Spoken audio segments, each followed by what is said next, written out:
Hi, I'm Jack Brewer with Expanding Frontiers Research.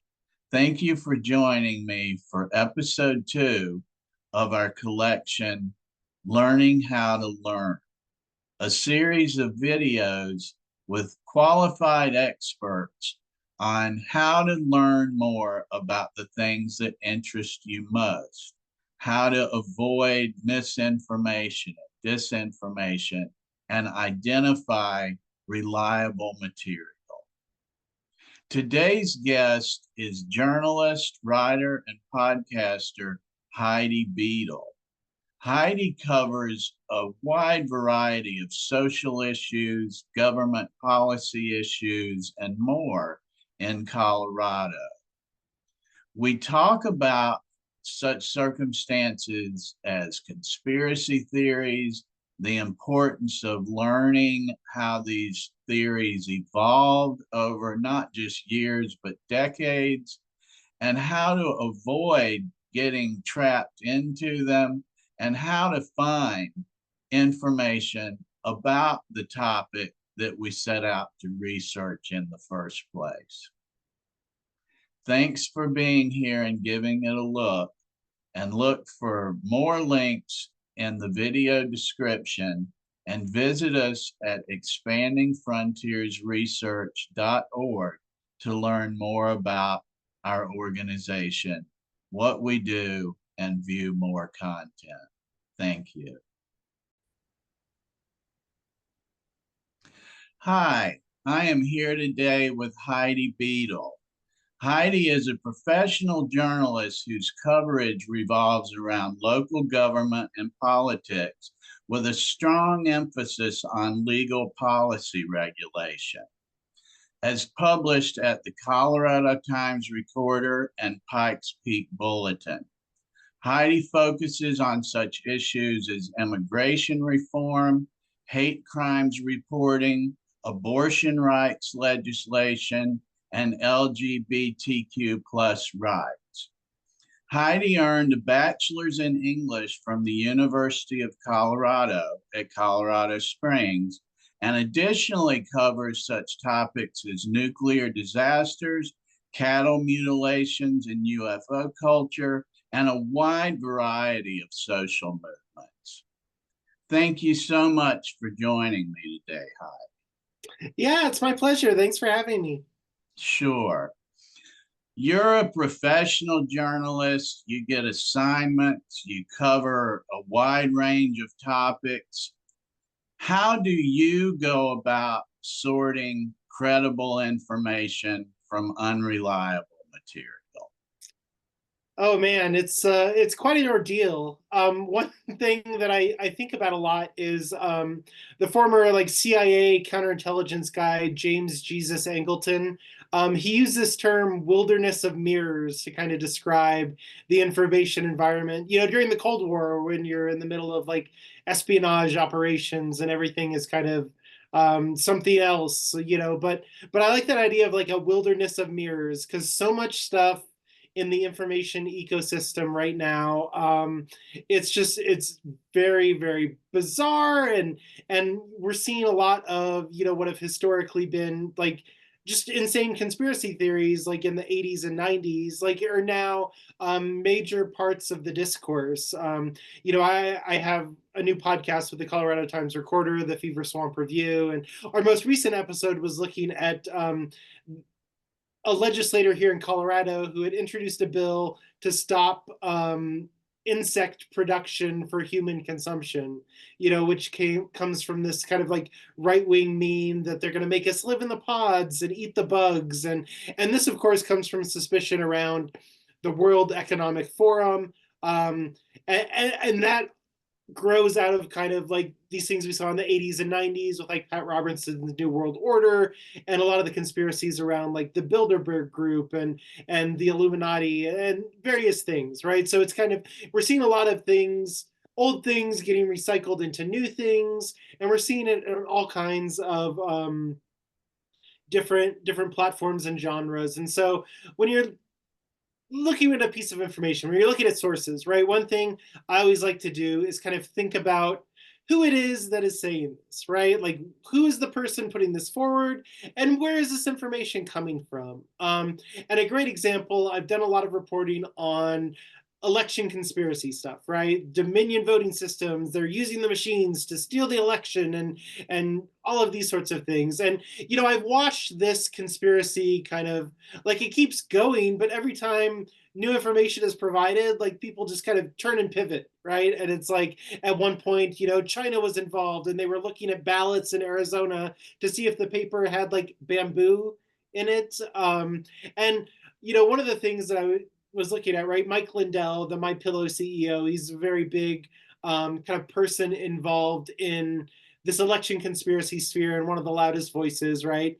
And you listen to Mike Lindell talk, and one of the people that he cites a lot is this guy named Dennis Montgomery, who had this idea around like the hammer and scorecard, right? There's a software called Hammer and Scorecard, and it was used to, swap votes and steal elections and this sort of thing. And Montgomery, he touts himself as like this former kind of government employee and government contractor and stuff like that. But if you like Google Dennis Montgomery, like if you look into him, you'll see that he has like a history of fraud, and all kinds of things that really like make it obvious that this is, I mean, beyond just like this incredible story, like it makes it obvious that this is maybe not the most like credible of sources, and it's a similar thing. I spoke with you a few months ago. I was doing a story on the Nazca mummy ruins, right? These alleged alien kind of UFO mummies, and digging into that story. I mean, looking at like, so where it's coming from, right? One of the first outlets to report it was Gaia TV, which has an interesting kind of Colorado connection because they're based out of Boulder, which is sort of like new age hippie central of Colorado, but also they're involved in a lawsuit with a former content creator. And in this lawsuit, like it's the guy who did like the Blue Avian secret space program stuff. And so in this lawsuit, he kind of, I'm forgetting exactly the specifics, so I'm not trying to impugn anyone, but I think the gist of it, right? Like Gaia fired him, and then they got somebody else to come on and talk about like Blue Avians and Secret Space Program. And then he filed a lawsuit and tried to argue that, well, no, this is my intellectual property. And in the depositions, like he essentially admits, I made it all up.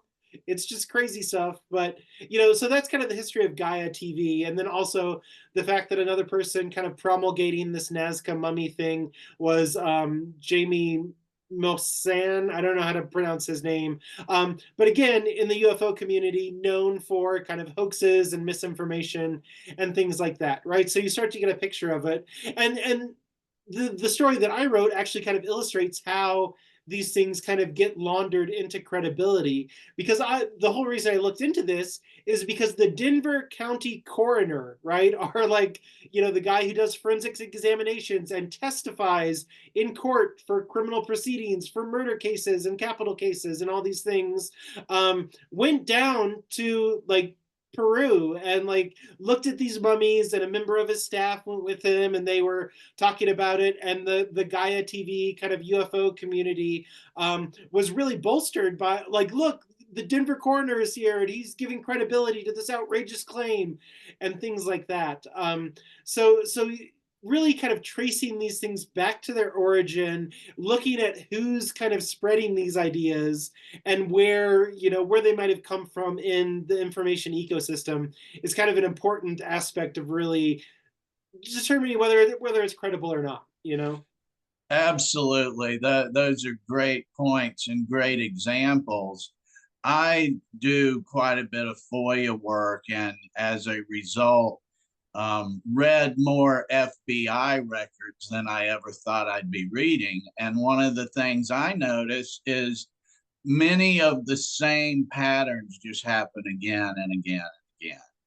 And they were kind of the original just the facts ma'am people, even though there's a lot of criticism we could level at the FBI and their methods, they did have a means internally of just document what people said and what happened and don't editorialize it. And a lot of times we would see, as you mentioned with Boulder, having somewhat of a new age hippie community, but then also becomes involved in these sweeping conspiracies that people have questionable agendas at best behind. Again and again, I'd see the common denominator between the right and the left was an enemy. They'd figure out how to make the establishment the enemy, and then give them a common enemy to unite them in some type of revolt against, often, even in a made up threat, you know. And so what I'm kind of hearing in what you're saying is people think they're getting information, but they're really not checking how it evolved. Like you can get a head full of information from a Gaia video or something you see on YouTube, but it doesn't really tell you that that's like a recycled uh, conspiracy theory from the 70s that was recycled from the 40s and so on and so forth. Would that be correct, that people need to Yes. know the origin and evolution of these things when they're really just new to them often?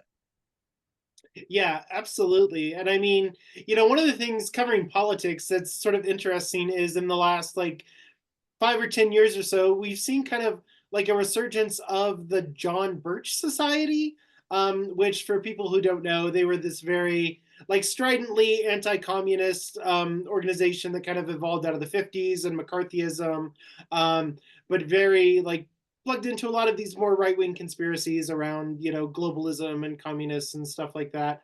But they're getting kind of a foothold in a lot of political parties. And recently, I read a story about stuff going on in northern Idaho and Kootenai, and again, I don't know how to pronounce the name, but the Koot County. But there's a county up there where the Republican Party. There's now two Republican parties because they've said, the former Republican Party was taken over by all these like John Birch and kind of QAnon people, and it's just creating all this kind of disaster in public governance and stuff like that, because these parties, when they're in power, they're able to kind of appoint people to vacancy committees and do things like that. And so yeah, we're seeing these things from the past kind of come back now, and this like John Birch resurgence is one of the more bizarre ones that I've seen. Yeah, yeah. So when a person, let's say me, let's say I'm interested in something, I see one of these stories and they're often vague, lack detail, and I want to learn more. What are some of the common tiger traps, for lack of a better term, that people fall into when they just head off to Google University to learn what's going on with something, Heidi? So again, one of the things that you see a lot of times is sort of either self-referential or like self-referential kind of like sources and citing within like a clique of people who are all kind of on the same page. An example from like the 80s, I don't know if you're familiar, like probably, but John Lear and Bill Cooper and Bill English, they were all buddies and they were all kind of saying these like crazy conspiracy things, and they would use like each other's sort of like statements and claims of leaked documents to like one up the other person. And so it was like, and this came through in the History Channel, right? So one of the things I wrote about for Open Minds, a UFO kind of publication, but the History Channel did kind of their like J. Allen Hynek like fan fiction series, and they mentioned this one incident that involved kind of human mutilation, and I thought it was interesting because I had like covered cattle mutilations, and people always whisper about human mutilations and stuff like that. So I looked into the history of this one kind of incident that they dramatized in the History Channel show. And so this incident was reported by this guy named Bill English. And who like and the History Channel cited Bill English and Bill Cooper, and they cited Bill Cooper as just he was he was a Navy veteran, which he was, but Bill Cooper was kind of the proto Alex Jones, and he had started off as this JFK conspiracy guy on in the 80s. There was like a speakers circuit, right? And that people would make money. They would go and give these talks and lectures and kind of travel around. And Cooper did that with the JFK stuff, charging like $20 to see like a doctored version of the Zapruder film or whatever. And then he kind of pivoted into sort of UFO conspiracy stuff, and then at the very end of his career was like Patriot kind of Alex Jones environment, right? Alex Jones borrows very heavily from Bill Cooper in a lot of these cases. But Bill Cooper, he worked with Bill English, and English was like, well, Cooper said this about this secret program, and I know this program because when I was in Vietnam as a special forces soldier, I saw evidence of it. Bill English was not a special forces soldier, but they reference each other, they corroborate each other, and there is a whole kind of network of like publishers in kind of the conspiracy sphere that publish a lot of alt history, like kind of UFO conspiracy stuff, but also like about Atlantis and about ancient aliens and various kind of bizarre things. But they reference these sources as like credible examples of things, and so and they all kind of tied back to John Lear, who had credibility as like a CIA pilot at some point in his career. So you see these self-referential cliques of people spreading nonsense, but using their buddies' nonsense to kind of justify it. And you see the same thing happening recently during like the COVID pandemic. You saw all these documentaries like Stu Peters, or I don't know if it was Stu Peters or if it was somebody else, but there was one about like the snake venom in the COVID vaccine that's killing people, and tying studies of like Clay Clark making claims about luciferase, and you see this podcast network, and they just like have each other on as guests, and they like kind of pollinate each other in the sort of insect metaphor, and it amplifies the misinformation, but it also makes the misinformation like crazier, depending on the audience and things like that. So one of the common kind of traps that you see is you see something good, and they have a link to another outside source that looks credible, but you realize that source is also kind of crazy. And again, if you follow that trail back and you look at what the person's saying, who they were influenced by, and who that person was, what they were like, you can kind of start to see that like maybe this is a little nutty. Absolutely. Thank you. And shifting a little to local and national politics, do we see these same types of techniques used by politicians, city council members that speak vaguely about things and just like try to name this unexistent enemy or blame a demographic that isn't near as threatening as they make it out to be?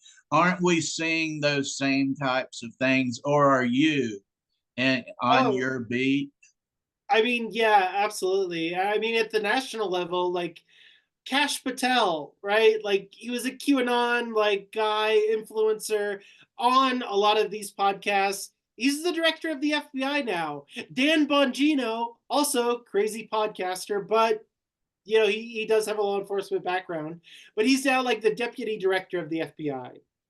And these guys, one of the things when I think of kind of this crowd of people, one of the big conspiracies that they were sort of pushing was around January 6th, right? This idea that like, well, January 6th, it was a setup, right? It was Antifa and the FBI, and they were all embedded, and they were all they were the ones that really did January 6th, and it wasn't any of the Trump supporters. It was just Antifa and the federal government doing January 6th, which the evidence and the prosecutions, and these things have demonstrated quite clearly that it was not right. The people that were prosecuted for things that they like very clearly did. Again, at the local level, Trump has pardoned a number of January 6th prisoners, so they're back in the communities. And I ran into a gentleman at a fundraiser at an event here in Colorado Springs recently, and he was talking about in the DC gulag and stuff. But I looked up the court filing for his prosecution, and they had very clear pictures of him like throwing this metal Trump sign at the line of police and like fighting with the police over the barricades. And it was a very clear-cut case, and this guy was not Antifa or a Fed, right? And so you see these things happening, and I guess if we're talking about maybe a pitfall here, one thing that's kind of important to note, and one thing that you see happening when you study a lot of like conspiracies, or one phenomenon that happens that contributes again to this idea of there being like a wilderness of mirrors. There's this thing called the colloquial term is like shit coding, right? Where you talk about something that's real, but you have someone like crazy talk about it, and that kind of coats the entire idea as just implausible and ridiculous. So a lot of these people talking about feds infiltrating January 6th and stuff like that serves then to kind of make people skeptical of very real claims of police like over surveillance and infiltration, because I've covered quite a few cases of law enforcement getting undercover agents into relatively harmless, like, but leftist, politically aligned kind of community activist groups, here in Colorado Springs. And there was, I'm blanking on the guy's name, but the podcast Alphabet Boys, he documented this FBI kind of provocateur guy. He was an informant for the FBI, and he was this crazy dude who like had gone to like fight in Syria, but kind of like didn't really do a good job, but came back and sort of used this kind of clout to become this kind of provocateur, and was involved in various prosecutions where they tried to entrap people. Like there was sort of this like this one one of the subjects like had made kind of a crazy statement about the attorney general in Colorado and maybe like attacking the attorney general, but he didn't go through with it because it was sort of insane. And they didn't have enough to charge him with any actual crimes, but they were able to use like Colorado's red flag law to like seize his weapons and firearms, right? And so we see things like that happening, right? We do see the FBI infiltrating left-wing kind of activist groups and using these prosecutions, like these provocateurs, to try to get prosecutions and things like that. But that's happening in the same ecosystem where Dan Bongino and Kash Patel are saying like, well, the FBI, was also behind January 6th and they were doing this. And now if you point out like, hey, the FBI tends to infiltrate activist groups, a lot of people might react to that with skepticism and think that it's all just kind of like one big conspiracy theory, So that's absolutely an example of well, you can find it in the FBI files. It's all over them. There's redacted informants left and right in all of these left-wing mid-20th century groups that were reporting on what they were doing and how things were going, and what they'd be willing to do. And absolutely, it's just, I don't know how much is new under the sun. There's nothing new under the sun. It's more that people don't know it, and that's who they're looking for as an audience too. Is the ones that don't know the patterns. Yeah. Well, let me ask you, Heidi, what should I be asking you and other people in your profession and that are well informed about media literacy? What types of issues should I and my listeners and viewers explore moving forward about learning how to learn about things that interest us. So one thing that I think is important to note, like, talking about conspiracies are fun because they're outrageous, right? And you can really, it's like, the difference between like a 100-piece puzzle and a 1,000-piece puzzle, right? And like these UFO conspiracies and stuff like that, that's like the 100-piece puzzle. But the same sort of information ways people use information and use rhetoric and use studies, that's also like that happens in public policy, right? One of the episodes we recently did on the Fever Swamp Review podcast was about the network of think tanks, right? Things like the Heritage Foundation or the Cato Institute or, the Manhattan Institute, or here in Colorado, we've got the Independent, like all these things that are institutes or like, policy kind of networks, the State Policy Network, which funds tons of think tanks, right?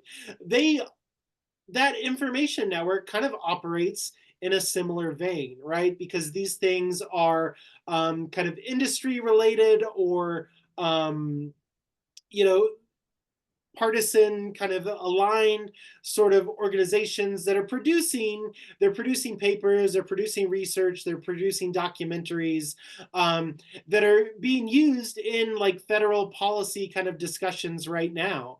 And we're seeing it play out in like the attack on public education, right? This attack on the Department of Education and things like that.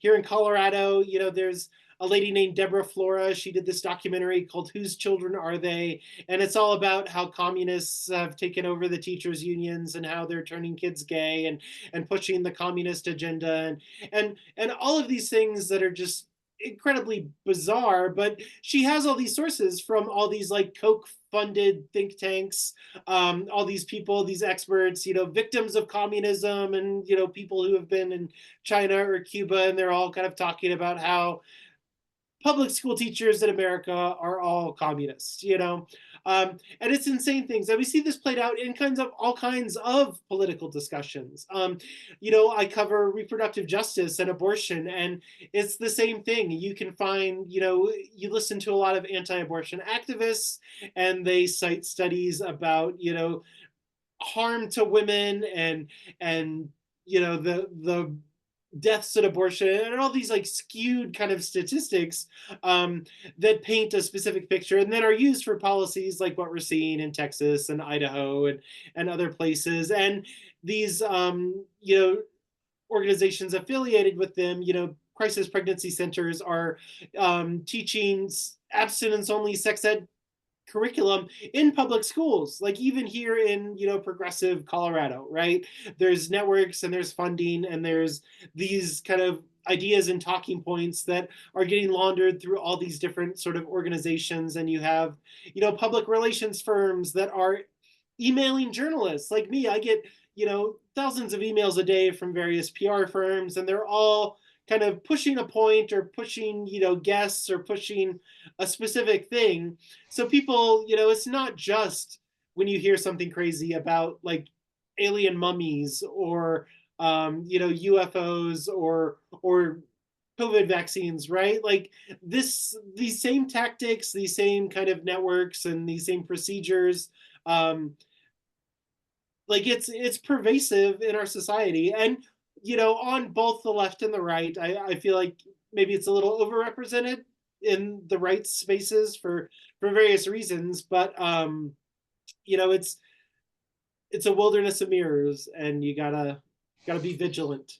It is, and I don't know who originally said it, but another good point from some of the originals we've been talking about in the mid 20th century came the notion that disinformation wasn't as much designed to trick someone to believe something that's not true as much as stop people from believing anything.